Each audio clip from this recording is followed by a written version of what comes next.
Shalom, I'm Messianic Pastor Michael Brown, and I want to welcome you to session 24 of this series, Messiah Yeshua's Life, a Messianic Jewish perspective based on a harmony of the Gospels. This week, we're going to finish looking at paragraph 9 in Dr. Fruchtenbaum's book, which covers Matthew 1:18 through 25, the Annunciation of the birth of Yeshua to Yoseph or Joseph. I want to share a screen just to recap quickly what we covered in the last session. Last time we went through the verses there in Matthew 1, and we saw that the Gospel of Matthew's birth narrative. So in that, we saw that Yoseph finds out about Miriam's pregnancy. Then Yoseph plans to divorce Miriam as secretly as possible. Then we saw an angel tells Joseph in a dream, Miriam is right, and to proceed ahead with the marriage. This virgin birth would be in fulfillment of Messianic prophecy. And then we see that Joseph obeyed the angel in his dream. So number 2, there is clear emphasis in Matthew's birth narrative on the virgin birth of Yeshua. Back in December 2016, Andy Stanley preached a sermon looking toward Messiahmas, or he called it Christmas, and mentioned that non-religious people question the virgin birth due to the miraculous nature of it, and then kind of just said, well, the virgin birth is not the most important thing of our faith. Yeshua's death and resurrection are more important. And anyway, the virgin birth is only recorded in Matthew and Luke of the 4 Gospels. Now, though Andy is especially seeking to reach the unchurched, his sermon caused some stir by his terminology, which came across like he was minimizing the importance of the virgin birth. Now, let me just say, it's true that Yeshua's death and resurrection are of utmost importance. But the virgin birth is not unimportant or inconsequential. It's also very important and essential too. Also, the fact that it's not only mentioned in the Gospels of Matthew and Luke is no problem. The virgin birth only has to be recorded at least one time in the scripture to be valid and important. As I mentioned in a previous segment, the virgin birth was necessary for Yeshua to be the God-man. Listen to what Dr. John MacArthur points out. He says, if Yeshua had a human father, he was just a man. And if he was just a man, he could not be the Savior. And if Yeshua is not the Savior, there's no gospel, no salvation, no resurrection, no hope beyond this life. And Dr. Fruchtenbaum adds, in fact, the promises of the Hebrew scriptures would be lies. Prophecies such as Bereshit or Genesis 3 verse 15 and Yeshayahu or Isaiah 7:14, which many Jewish sages consider to be messianic. Those two clearly require a virgin birth. So I want to encourage you to not only believe in the virgin birth, but as it comes up in conversation with others, to emphasize the importance of it. I had an unbelieving Jewish woman one time tell me that she couldn't accept the fact of a virgin birth. And I asked her, I said, well, do you believe in miracles? Well, I don't think she believed in miracles, but I pointed out to her, I said, the Hebrew scriptures are full of accounts which describe miracles. If we could accept any of those, like the parting of the Red Sea, then we certainly should be able to accept a virgin birth because it's just another miracle. A writer, Risto Santala, provides some rabbinic background stating that the oldest uncensored Jewish source texts make, and I'm quoting here, cryptic references to the Messiah's miraculous birth. One example that he gives is in the Zohar, which is the most famous written work in the mystical tradition of Kabbalah. There it says that the Messiah, quoting, the Messiah will be born from a closed womb.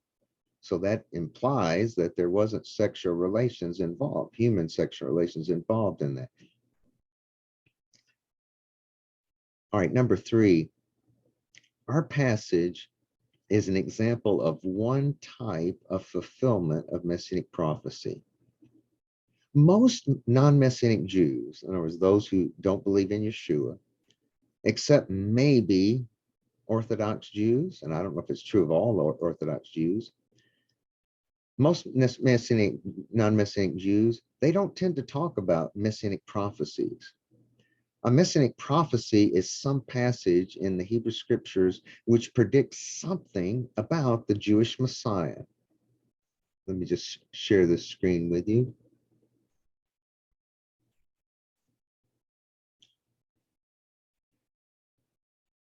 Our passage is an example of one of these types of Messianic prophecies. Dr. Fruchtenbaum puts forward, he says there's basically 4 types of Messianic prophecies. And I have the 4 of them listed here that he gives. Now, this is, again, as far as believers in Yeshua are concerned. As he points out, the first type of Messianic prophecy deals only with the first coming of the Messiah. All right, our passage that we've looked at briefly, Isaiah 7:14 is an example of this kind, and we're going to talk more about that in a few minutes. All right, the second type of Messianic prophecy that he points out deals strictly with the Messiah's second coming. An example of this would be Yeshayahu or Isaiah 2, verses 1 through 4. There, it talks about the future Messianic kingdom when people will go up to the mountain of the Lord, and also people will beat their swords into plowshares.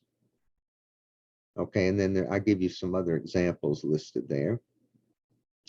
And then a third type of Messianic prophecy is a blend of the 2 comings of the Messiah into one picture. In other words, the prophecy contains a prophecy of his first coming and a prophecy of his second coming. But there's nothing in the text itself that indicates a gap in time because between the 2 events. And then the fourth type of Messianic prophecy is the type that gives the entire redemptive career of the Messiah, which includes 4 elements: his first coming, that's example of the interval between his first and second comings, his second coming, and the Messianic kingdom. So it has all 4 of those parts. And an example of that is Tehillim or Psalm 110. And you can read that to see the example of that. Now, I want us to look at the prophecy of this truly miraculous birth. So let me stop sharing this. Matthew mentions that his account of Yeshua's birth, while Miriam was still a virgin, was to fulfill what Isaiah 7, verse 14 prophesied. Now, when you look at the Greek, you see that Matthew, like most New Testament authors, quotes from the Septuagint or Greek translation. That's why it's not always identical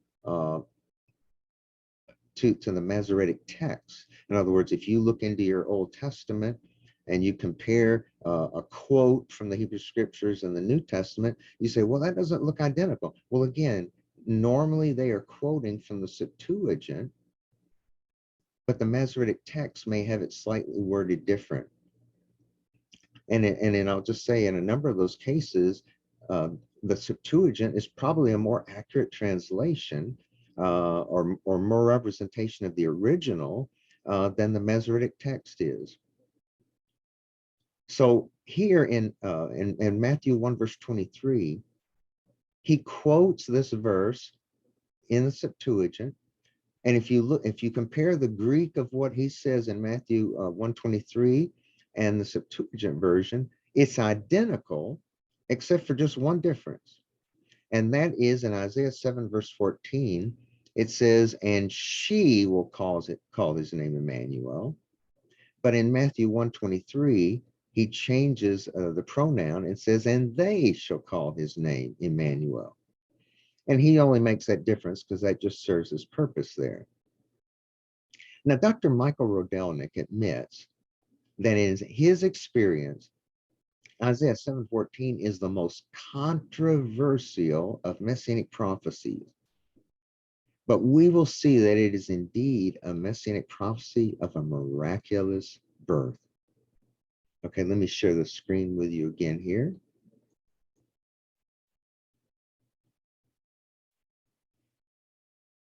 Now, this diagram kind of gives a picture of the historical background. Now, the historical context of Yeshayahu or Isaiah 7 is that Aram, that's the ancient name of modern day Syria, and the northern kingdom of Israel, which was Samaria, were trying to get wicked King Ahaz over the southern kingdom of Judah into an alliance with them to fight against Assyria. But Ahaz had refused. Ahaz was instead siding with their enemy, Assyria.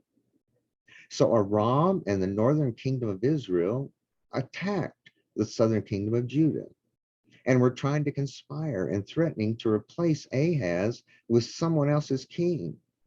Namely, it mentions the son of Tabiel, who it just so happens was not of the Davidic line. Now that's very significant because Tabiel, he would cooperate with them in this. So what did God do? God sent the prophet Yeshayahu or Isaiah and his young son, She'ar Yashuv. In other words, how would you like to have a son named that? She'ar Yashuv. But his name is significant because in Hebrew it means a remnant shall return. So God sent Yeshayahu, Isaiah, and his son, which meant a remnant shall return, to meet King Ahaz there in Jerusalem and to tell him, don't fear Aram and the northern kingdom of Israel, because their attempts to defeat and replace you are going to fail. Now, you have to understand, Ahaz was a wicked king. So God could have allowed someone else to replace him as king. But when his enemies wanted to replace him with a non-Davidic king, that was going too far, because that would go against the Davidic covenant where God had promised David that his descendants would sit on the throne of Israel. And when Israel split, the Davidic kings reigned over the southern kingdom of Judah out of Jerusalem. So that would go against God's promise. And as far as God was concerned, there needed to be a Davidic line for the Messiah to come through in the future, and therefore a Davidic king sitting on the throne of Judah. So God, through the prophet, said Aram and the northern kingdom would eventually be defeated by the king of Assyria. So he's saying to Ahaz, don't trust Assyria, but instead trust the Lord. Share the screen with you again.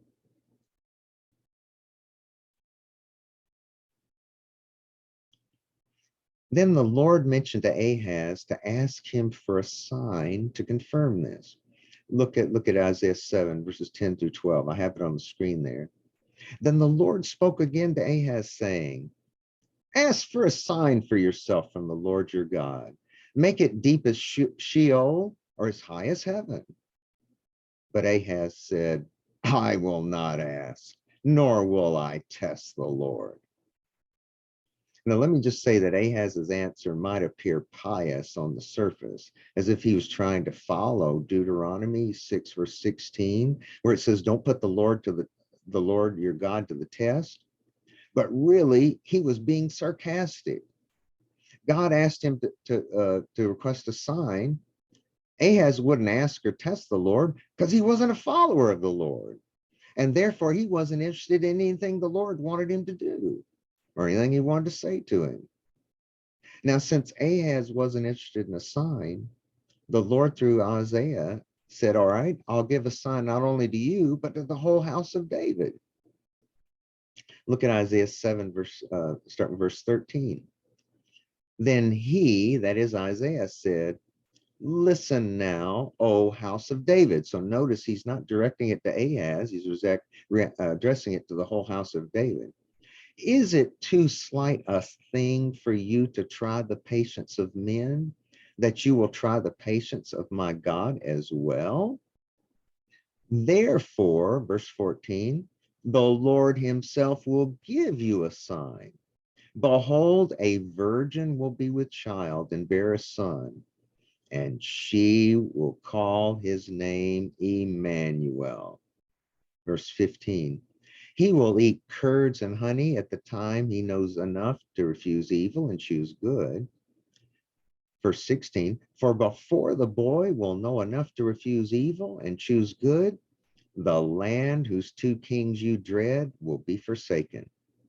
The Lord will bring on you, on your people, and on your father's house, such days as have never come since the day that Ephraim separated from Yehudah or Judah, namely the king of Assyria.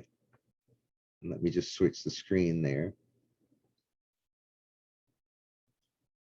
Now, unbelieving scholars believe that this passage, Isaiah 7, that we just read, has a purely naturalistic explanation.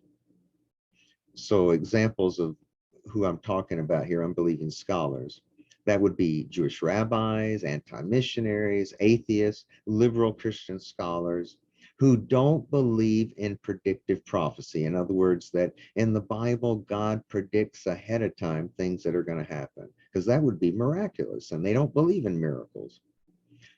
For example, number one, they will say that the woman of Isaiah 7:14 was not talking about a literal and real virgin. They will say that the word translated virgin here in Isaiah 7:14 is the Hebrew word alma, and it is that Hebrew word. And they will say that believers in Yeshua mistranslate that when they say virgin. They say alma does not mean virgin here, but rather just a maiden or a young woman. In other words, that's the way the Jewish Publication Society translates it in English. They say that if a virgin was intended here, Isaiah would have used a different Hebrew word, namely Betullah. And I've got the transliteration of Alma and Betullah for you on the screen there. Now, the fact is that both Hebrew words, Alma and Betullah, can mean virgin. It is true that in the scriptures, Betullah often refers to a virgin of any age, but that's not true in all cases in the scriptures. An exception where Betullah can't be a virgin is Joel chapter 1, verse 8, where it refers to a widow. In fact, in the Septuagint or Greek translation of the Hebrew scriptures, it translates Betullah as a virgin in only 2 of its 7 occurrences in the Hebrew scriptures.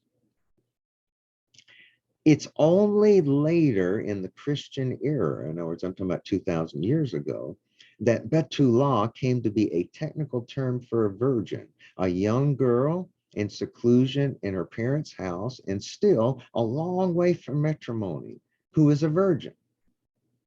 But that was apparently not the case at the time Isaiah 7 verse 14 was written.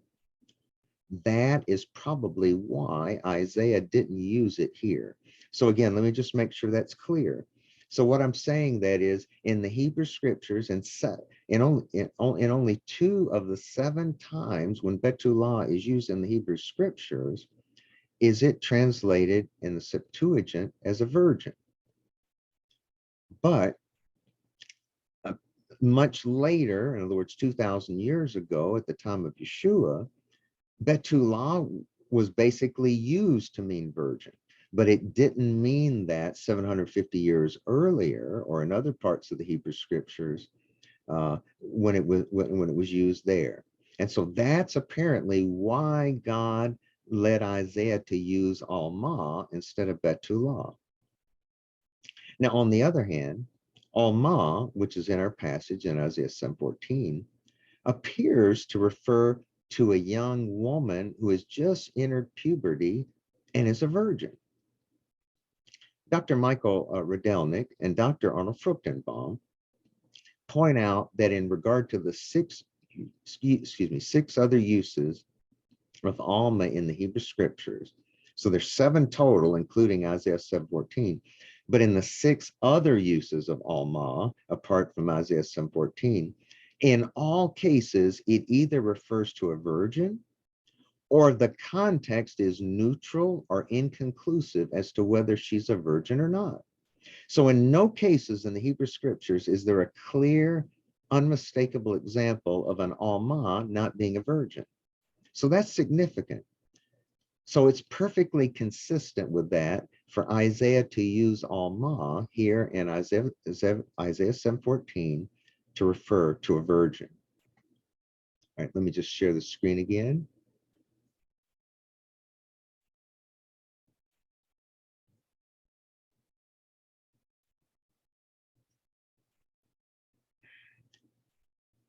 Now, in the Septuagint, which I just referenced a moment ago, the Septuagint, again, which was the Greek translation of the Hebrew scriptures, which was the official Jewish translation of the Hebrew scriptures, again, into the Greek language, around 250 BC.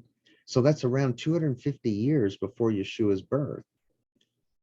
They translated the Hebrew word Alma in Isaiah 7:14 with the Greek word Parthenos. And Parthenos almost always referred to a virgin. So that means that the Greek translators there of the Septuagint, they understood Isaiah 7:14 to be talking about a Parthenos or a virgin. So again, that supports that this is a virgin that we're talking about in Isaiah 7:14. Also, when Matthew quoted Isaiah 7:14 in Matthew 1:23, he uses the same Greek word Parthenos, again for a virgin, to refer to Miriam, further supporting that she was indeed a virgin. Dr. Michael Rydelnik points out that it literally says in Isaiah 7:14, behold, the virgin is pregnant, or behold, the pregnant virgin. All right, well, that, of course, makes it very clear. We're talking about someone who's still a virgin, but they're pregnant. That was what was true of Miriam. And that, of course, would be a miracle. Also, the fact that Isaiah said that this young woman giving birth would be a sign to the house of David would only be significant if this woman was really a virgin. I mean, think about it. It would have been no big deal for just a young woman who was not a virgin anymore to give birth, or a young woman who used to be a virgin and had sexual relations with her husband and then gave birth. I mean, that's no big deal. That happened tens of thousands of times every year in Israel. Share the screen with you again.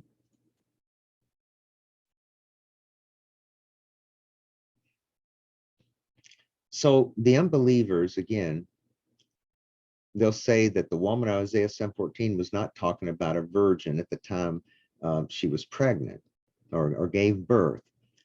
But I'm saying, yes, that virgin was somebody who was still a virgin. Another objection that they will offer is that they will say the events of Isaiah 7 refer to just the time of King Ahaz. In other words, they say it doesn't talk about any future time. It's just talking about events that took place during King Ahaz's lifetime. Let me stop that screen.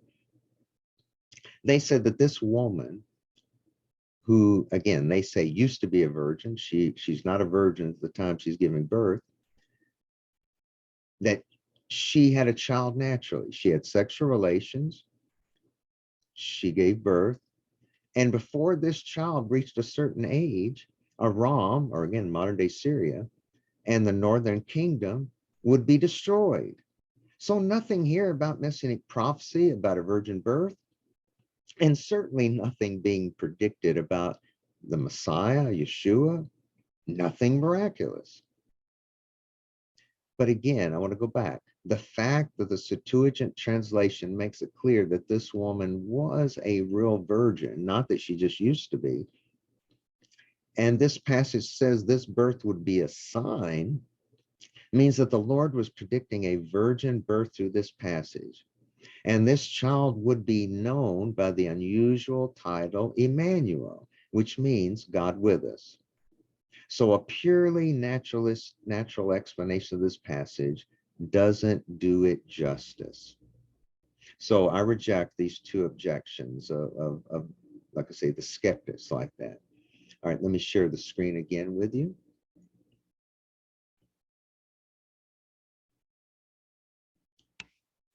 So I want to give that there's two good possible explanations of this passage being a messianic prophecy. All right, here's the one.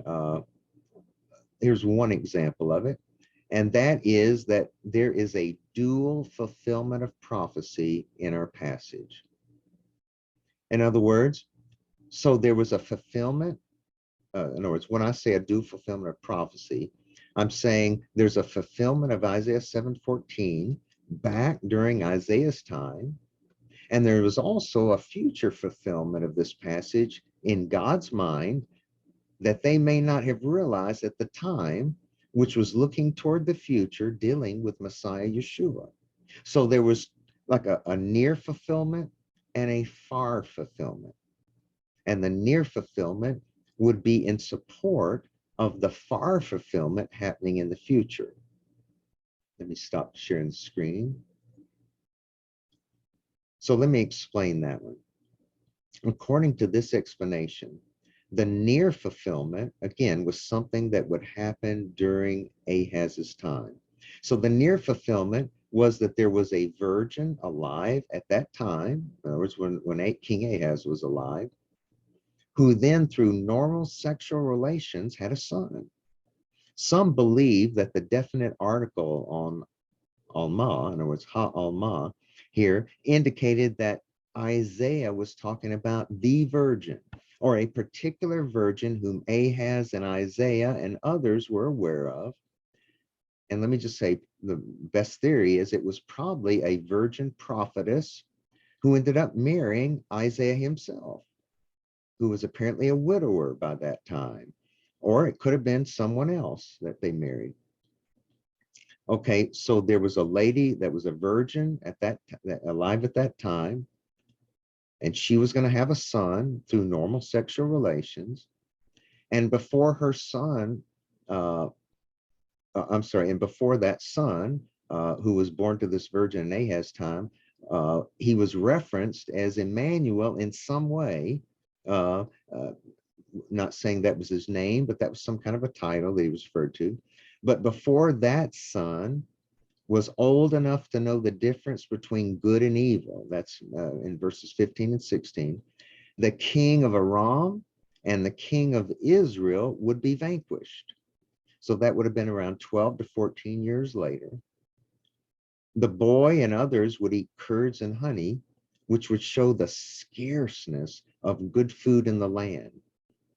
And history shows that within 12 to 14 years of the giving of this prophecy in Isaiah chapter 7, both Aram and Israel, King Ahaz's two enemies, were indeed forsaken or taken into captivity by the Assyrians.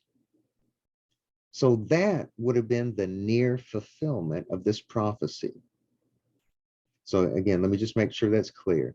So I'm saying there was a lady that was a virgin at the time of King Ahaz and Isaiah. This lady, through normal sexual relations, would have a son.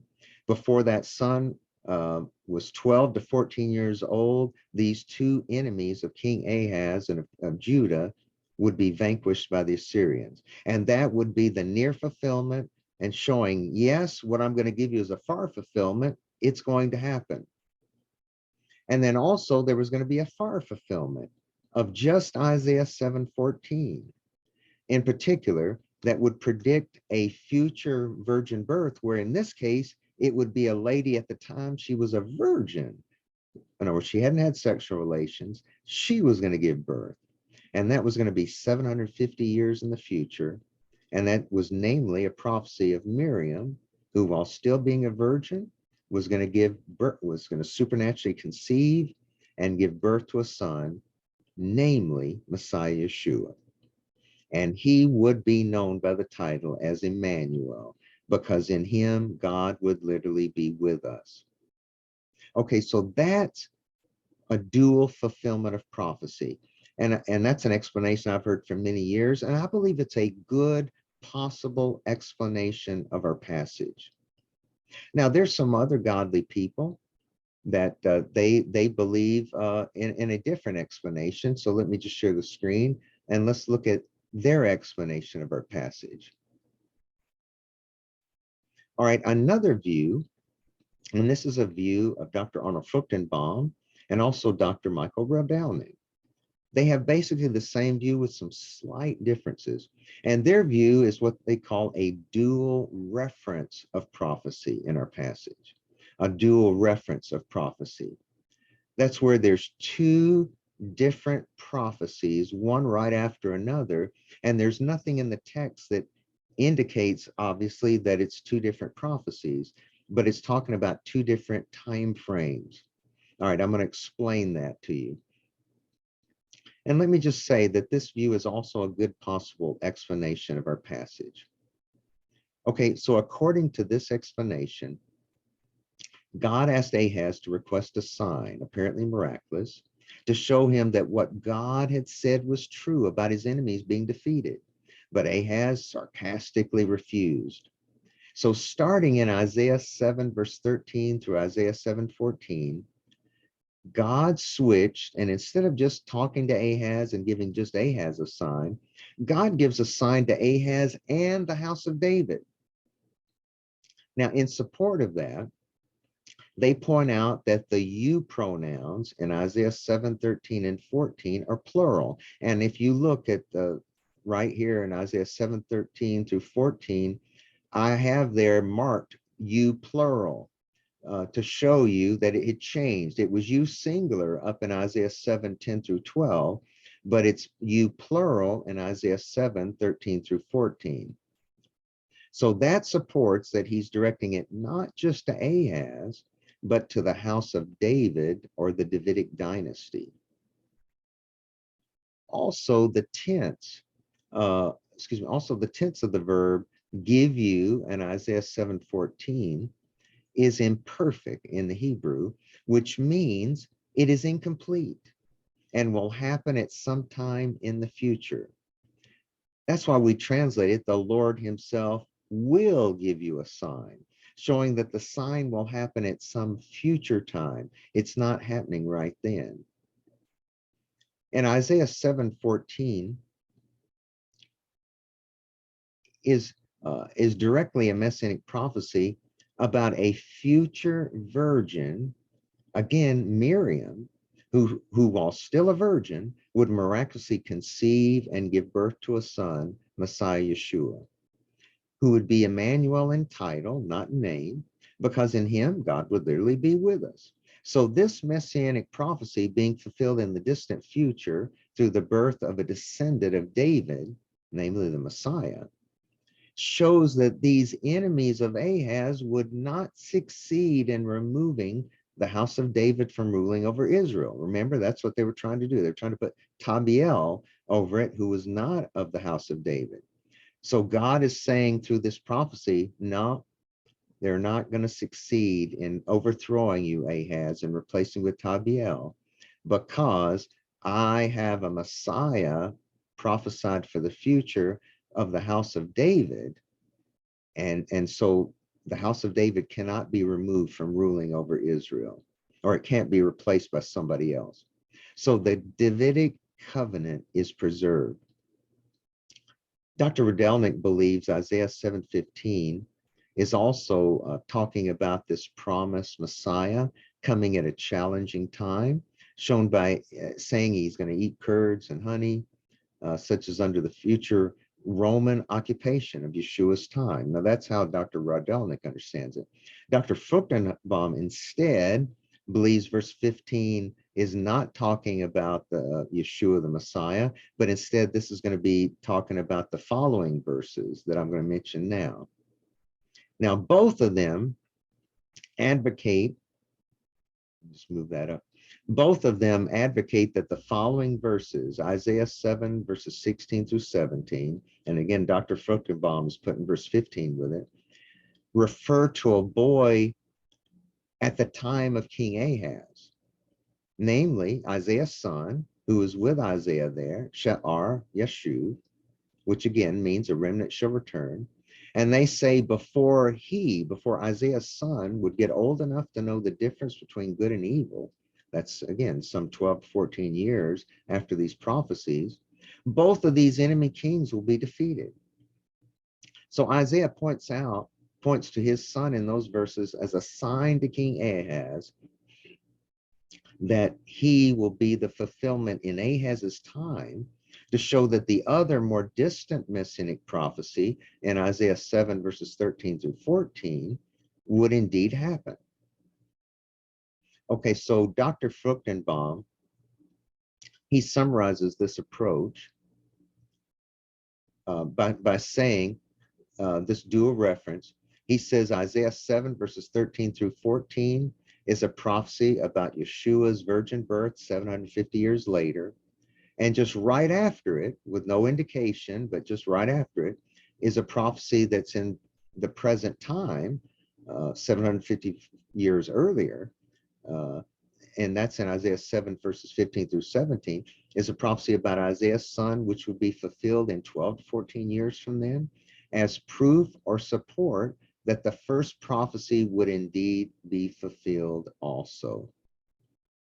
So again, Dr. Fruchtenbaum is pointing out that the text admittedly doesn't make any clear distinction between the two blocks of prophecy, or indicate that there's any gap of time, in this case 750 years, between Isaiah 7 verses 13 through 14, but from that to Isaiah 7 verses 15 through 17. Now, critics of this approach of Dr. Fruchtenbaum will contend that the son of Isaiah 7 verse 14 looks like it's talking about the same he of verse 15, where it says he will eat curds and honey, and the boy of 7:16, for before the boy. But Dr. Fruchtenbaum and Dr. Rodelnik say the boy of Isaiah 7:16 through 17 is different than the son of Isaiah 7:14. Now, let me just say that both explanations, whether we're talking about dual fulfillment, which I personally have no problem with, or dual reference, which is what Dr. Fruchtenbaum and Dr. Rodelnik advocate, I'll say both of them are good explanations of the text, and both in their own way show that Isaiah 7:14 is indeed Messianic.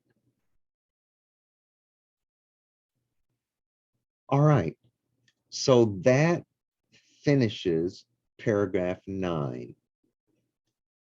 So next time, we're going to look at paragraph 10, the birth of Yeshua as described in the Gospel of Luke 2, verses 1 through 7.